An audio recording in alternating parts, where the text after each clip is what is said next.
Hi అండి, welcome to Zoya kitchen and blogs. ఈరోజు నేను ఒక స్పెషల్ చేపల కర్రీ ప్రిపేర్ చేశానండి. అయితే ఇందులో స్పెషల్ ఏంటంటే మనకి ఈ కర్రీలో ఫ్రై టేస్ట్ కూడా ఉంటుంది, ప్లస్ కర్రీ టేస్ట్ కూడా ఉంటుంది. చాలామందికి ఫ్రై అంటే ఇష్టం, మరి కొంతమందికి కర్రీ అంటే ఇష్టం అండి. ఆ రెండు టేస్ట్లు ఇందులో వస్తాయి. అది ఎలా అన్నది మనం వీడియోలో చూద్దాం. లాస్ట్ వరకు వీడియో స్కిప్ చేయకుండా చూడండి.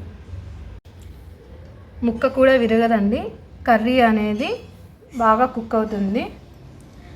రెస్టారెంట్స్ కూడా పనికిరావు, అంత టేస్ట్గా వస్తుంది కర్రీ అనేది.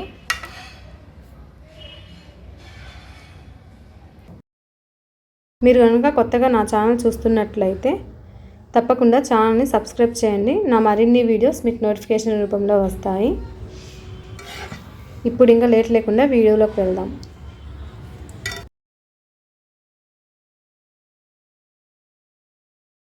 ముందుగా చేపల పులుసు కోసం చేపల్ని ఉప్పు వేసి బాగా నీట్గా కడిగి శుభ్రం చేసుకోవాలండి. ఇప్పుడు ఇందులో 1/2 స్పూన్ వరకు సాల్ట్ వేసుకోవాలి. అంటే కర్రీలో తర్వాత కూడా వేసుకుంటాం, కానీ ఇది చేప ముక్కలకి పట్టేంత ఉప్పు మాత్రమే వేస్తున్నాను. అలానే 1/2 స్పూన్ వరకు పసుపు వేసుకోవాలి. ఈ పసుపు ఇంకా ఉప్పు అనేది ఈ ముక్కలకి పట్టేటట్లు బాగా కలిపేసుకోవాలి. ఇది చాలా ఈజీగా చేసుకోవచ్చండి. ఈ కర్రీ అనేది టేస్ట్ కూడా చాలా అంటే చాలా బాగుంటుంది. మీరు 1 వీక్ బయట పెట్టినా కూడా కర్రీ అనేది పాడవ్వదు, అంత బాగుంటుంది, అంత టేస్ట్ కూడా ఉంటుంది. మామూలుగా చేసే అన్ని కర్రీల కన్నా చేపల్లో ఈ కర్రీ చాలా అంటే చాలా టేస్ట్గా ఉంటుంది. ఈరోజు చేసే ఈ చేపల కర్రీలో ముక్క కూడా విరగదండి. మీరు స్పూన్తో ఎలా తీసినా వచ్చేస్తుంది. మామూలుగా అయితే పీస్ బయటకు తీయాలన్నా ఎక్కడ విరిగిద్దో అనే భయం ఉంటుంది కదా, కానీ ఈ కర్రీకి అట్లా అదేం లేదండి. ఎంచక్క బాగా తీసేసుకోవచ్చు స్పూన్ పెట్టి కూడా. ముందుగా 1/2 టీ స్పూన్ వరకు మెంతులు వేసుకోవాలి. ఇప్పుడు ఇందులో 1/2 స్పూన్ వరకు జీలకర్ర వేసుకోవాలి. ఇప్పుడు వీటిని బాగా వేయించుకోవాలి. ఇది లో ఫ్లేమ్లో పెట్టుకొని ఫ్రై చేసుకోవాలండి.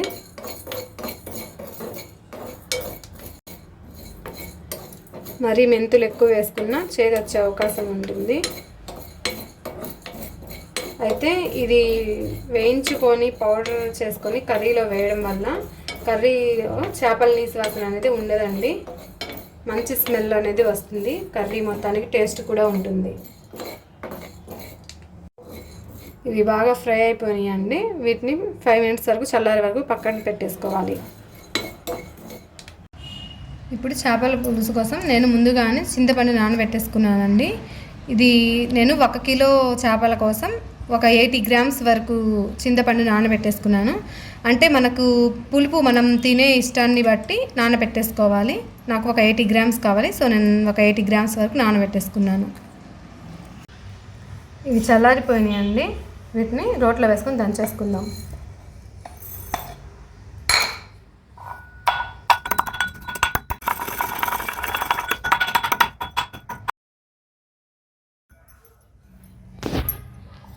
ఇది అయిపోయిందండి. ఇప్పుడు దీన్ని ఇది స్మెల్ అనేది బయటకు పోకుండా ఏదైనా మూత పెట్టేసుకొని పక్కన పెట్టేసుకుందాం. ముందుగా 150 ml వరకు ఆయిల్ వేసుకోవాలి. ఆయిల్ అనేది హీట్ ఎక్కిపోయిందండి.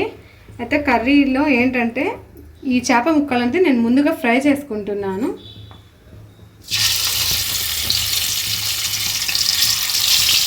ఈ ఆయిల్లో మనకి ఒకేసారి ఎన్ని చేపలు పడితే అన్ని చేపలు వేసుకొని ఫ్రై చేసేసుకోవాలి.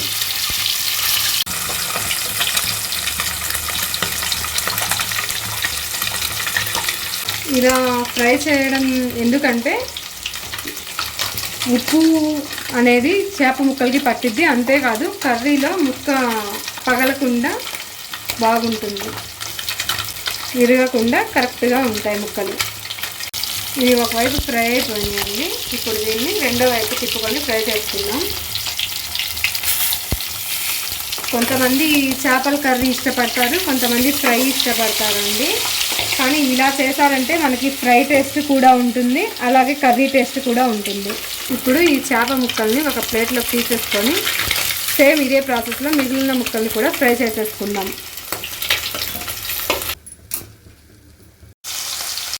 చేప ముక్కలు ఫ్రై అయ్యేలోపు మనం ఈ ఆనియన్ ఇంకా టమాటో పచ్చిమిర్చిని కట్ చేసుకుందామండి.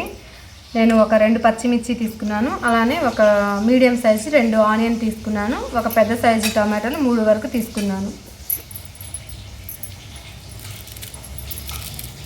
ఈ ఆనియన్కి పైన ఉన్న తొక్క తీసేసుకొని నీట్గా కట్ చేసుకుందాం.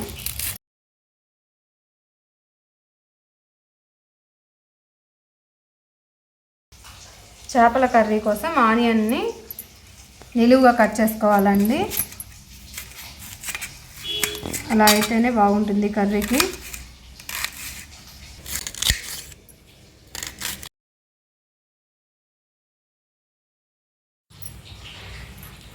పచ్చిమిర్చిని ఇలా మధ్యలో చీల్చి హాఫ్ కట్ చేసుకుంటే సరిపోతుందండి. టమాటోస్ మనకి ఇష్టం వచ్చిన షేప్లో కట్ చేసుకోవచ్చు అండి. పొడుగ్గా కావాలంటే పొడుగ్గా, చిన్నగా కావాలంటే చిన్నగా. నాకు చిన్నగా కట్ చేసుకుంటున్నాను. ఇప్పుడు ఫ్రై అయిన మొత్తం చేప ముక్కల్ని ప్లేట్లోకి తీసేసుకోవాలి.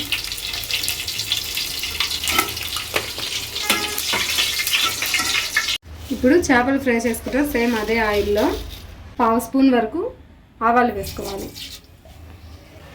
అలానే 1/2 స్పూన్ జీలకర్ర వేసుకోవాలి, ఒక ఎండుమిర్చి సన్నగా కట్ చేసుకొని వేసుకోవాలి, సన్నగా కట్ చేసుకున్న పచ్చిమిర్చి. మొత్తం ఆనియన్ వేయట్లేదండి, హాఫ్ ఆనియన్ వేస్తున్నాను.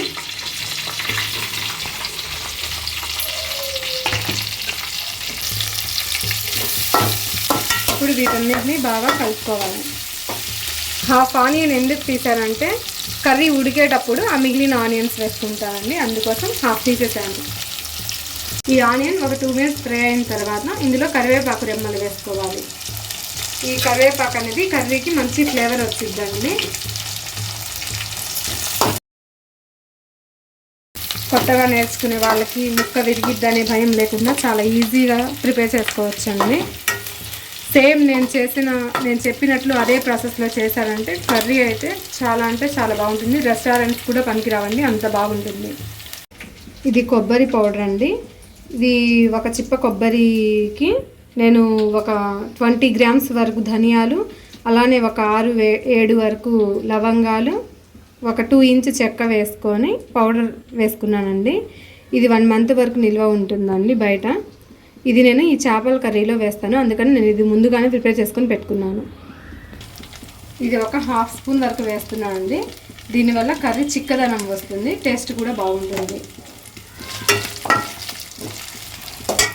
ఇప్పుడు ఇందులో టమాటో పీసెస్ వేసుకున్నానండి. అంటే కొబ్బరి పౌడర్ వేసిన తర్వాత ఎక్కువ ఫ్రై అవసరం లేదు, అందుకని టమాటోస్ వెంటనే వేసేస్తున్నాను.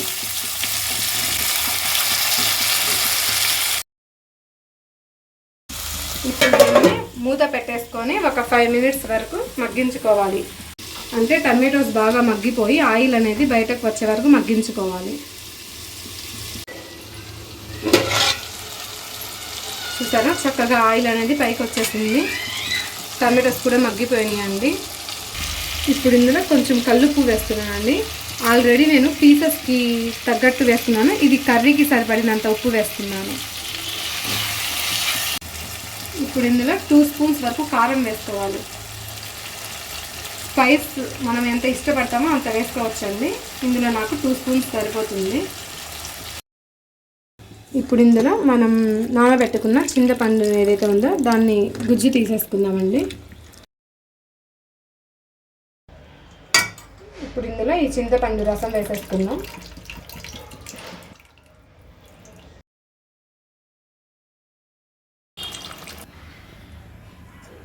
ఇందులో ఎక్కువ వాటర్ అనేది పట్టదండి, ఎందుకంటే ఆల్రెడీ మనం ఫ్రై చేసుకున్న చేపలు కాబట్టి వాటర్ అనేది తక్కువే పడుతుంది. అంటే మనకి ఇందులో చేపల ఫ్లేవర్ రావడం కోసం ఈ ఫ్రై చేసుకున్న చేపలు వేసుకున్నాం కాబట్టి కర్రీలో చేపల ఫ్లేవర్ వచ్చింది, మనకి ఫ్రై టేస్ట్ కూడా వస్తుంది. ఇప్పుడు ఇందులోనే మనం పౌడర్ చేసుకున్న ఈ జీలకర్ర మెంతుల పౌడర్ని ఇందులో వేసేసుకుందాం. ఇది కర్రీకి మంచి ఫ్లేవర్ వచ్చింది, నీసు వాసన లేకుండా ఉంటుంది. ఇప్పుడు చూసారా, ఇలా బాయిల్ అవుతున్నప్పుడు మనం ఫ్రై చేసి పెట్టుకున్న చేప ముక్కల్ని ఇందులో వేసేసుకోవాలి. అన్నింటినీ బాగా కలిపేసుకోవాలి. ఇవి ఫ్రై అయిన పీసెస్ కాబట్టి విరుగుతాయన్న భయం లేదండి. అండ్ చక్కగా బాగా కలిపేసుకోవచ్చు. మనం చికెన్ కర్రీకి ఎలా కలుపుతామో అలా కలిపేసుకోవచ్చు. మనం ఇందాక హాఫ్ ఆనియన్స్ తీసి పక్కన పెట్టుకున్నాం కదండి, ఇప్పుడు వేసేసుకోవాలి. ఈ హాఫ్ కర్రీ టేస్ట్ ఉంటుందని ఇప్పుడు వేస్తున్నాను మిగిలిన హాఫ్. ఇవి మూత పెట్టేసుకొని 10 మినిట్స్ హై ఫ్లేమ్లో, 5 మినిట్స్ లో ఫ్లేమ్లో కుక్ చేసుకోవాలి. మధ్య మధ్యలో చూసుకుంటూ ఉండాలండి కర్రీ అనేది. ఇప్పుడు ఒకసారి కలుపుకుందాం. ఇప్పుడు 5 మినిట్స్ లో ఫ్లేమ్లో పెట్టుకొని కుక్ చేసుకుందాం.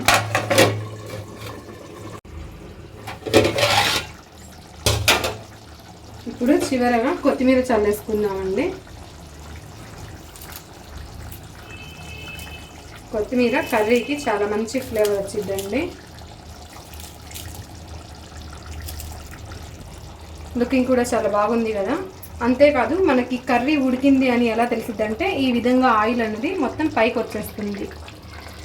ఇలా వచ్చేసిందంటే కర్రీ కుక్ అయిపోయినట్లే. ఈ కొత్తిమీర వేసిన తర్వాత ఒక మినిట్ మళ్ళీ కుక్ చేసుకొని ఇప్పుడే ఉప్పు సరిపోయిందా లేదా అని చూసుకొని, నాకు వేసిన ఉప్పు సరిపోయింది. మీకు ఒకవేళ సరిపోకపోతే ఇప్పుడు వేసుకొని మరి 1 మినిట్ కుక్ చేసుకొని ఆఫ్ చేసుకుంటే సరిపోతుంది. అంతే అండి, ఫ్రై టేస్ట్తో ఉండే చేపల పులుసు రెడీ అయిపోయింది. ఈ వీడియో గురించి మీ అభిప్రాయాన్ని తప్పకుండా కామెంట్ రూపంలో తెలియజేయండి. Thanks for watching.